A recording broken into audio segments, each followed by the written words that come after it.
నరసింహస్వామి స్వయంభూగా వెలిసిన దివ్యక్షేత్రం.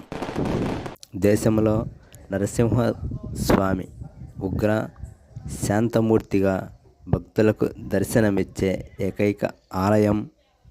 దేవతలే స్వామివారిని కొలిచే పవిత్ర పుణ్యక్షేత్రం.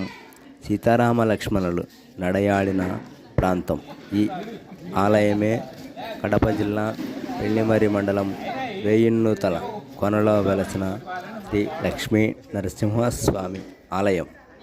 అహోబిలంలో హిరణ్యకశిపుని సంహరించిన తర్వాత స్వామివారు ఉగ్రరూపముతో ఇక్కడికి వచ్చారని, స్వామివారిని శాంతింపచేసేందుకు ఇక్కడ గల 1000 నూతులలోని నీటితో దేవతలు స్వామివారికి అభిషేకం చేయగా స్వామివారు శాంతించి ఇక్కడ స్వయంభూగా వెలశారని స్థల పురాణాలు చెబుతున్నాయి.